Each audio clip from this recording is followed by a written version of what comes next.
गांव एगो गाम रहे तो ग्राम में ब्राह्मण आ ब्राह्मणे रहे।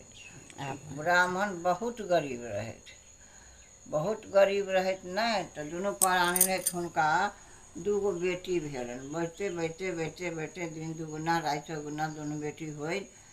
नमहर भऽ गेलनि बेटी सब तैयो 10 बरखक। तऽ ओहि दिनमे कातिक मास रहै, पंचमी तिथि रहै आ खरना रहै ओहि दिन। तऽ सब ग्रामीण लोक सब की करे जे सब निपै पोतै धूप दीप सब दै आ सब करे, सब कहे खरना है ओरियाबे हाट बाजार से तो लोक जा। तऽ हुनकर बेटी सब गाँवमे गेलै नहि तऽ देखै नहि, कहे की छै ये, मन नहि कठो करै छै की छै की छै। तऽ कहो कि माँ अपना आयल मायके कहो गे माँ एहि सबके अङ्गना निपाइ पोताइ छै, सबके अङ्गना खरना छै, सबके बाजार उजार जाइ छै बाबू, तो किया नहीं करे छै। तऽ जयथिन ना। भिनसर से कहैत कहैत 12-1 बाजि गेलनि। तब ब्राह्मणके कहै छथिन कि यौ ब्राह्मण देखियौ ने जाकऽ कोनो जजमान लग किछु देता कि नहि।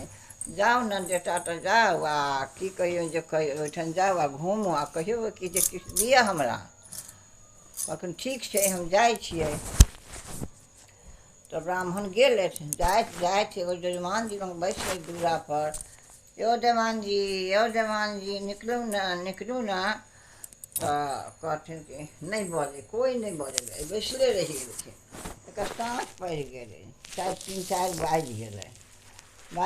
की करितहुँ बैसले रहै, ताबेमे बाजि गेलै तऽ आब की करब। ई ब्राह्मणे जे रहै से ब्राह्मणी सब घर आँगन बहारि कऽ धूप दीप सब देने रहैत, बैसल रहैत। आब ब्राह्मण एता बेटी अबनि, गे माय कहाँ केलही, गे माय किया नहि करै छही। तऽ कहै जे करबै नहि तऽ गेलथि बाड़ीमे जे गेलथि ने तऽ ओहि कोन पर सरिसोके साग बहुत गहगा महगा हरियर कंचन खिलल रहै खूब सुन्दरसँ। तऽ औरत जाइत होइ छै, औरत जातिके साग पसन्द भए छै बेसी नहि। की करथि कि सागके तोड़ि लेलथि। सागके तोड़ि कऽ आ लऽ अयलथि खूब सुन्दरसँ अथी झाड़लथि बहारलथि, खूब बढ़िआँसँ धोलथि ओकरा। खूब सुन्दरसँ चूल्हा पारने रहथि, ओहीपर जा कऽ कढ़ाहीमे ला कऽ सागके रान्हि लेलथि।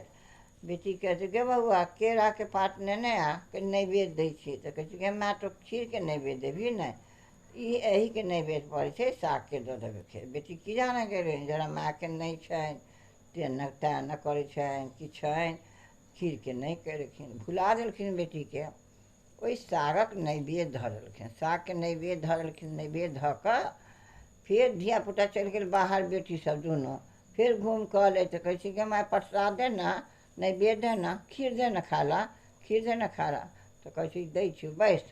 तऽ साग आनि कऽ कनि कनि दुनू बेटीके देलथि। कहै छै कि माय साग भेलैए, अथी खीर भेलैए आ तू साग कहै छी तऽ नहि, अपना घरमे सागे भेलै, एकरे खीर भऽ जेतौ, नहि खा ले। बेटीसब खा लेलकनि, सबके देलकनि। आ सागके की केलथि लऽ जा कऽ एगो ढाकन लऽ कऽ आ सरबा लऽ कऽ सागके झाँपि लेलथि। झाँपि कऽ धऽ दे, जहाँ गोसाईं रहनि तहाँ जा कऽ अपन भगवान लग जा कऽ ओ झाँपि कऽ ओहिठाम धऽ देलथि। रातिमे झाँपल रहनि, ब्राह्मण रातिमे एलखिन तऽ कहलकै कि छोड़ि दिऔ, नहि कतहुके देलथि हँ से रहऽ दिऔ ओहिना से, बादमे जहिया होतै तहिया करब। बीति गेलै। परातमे फेर घर दुआरि सब निपलक।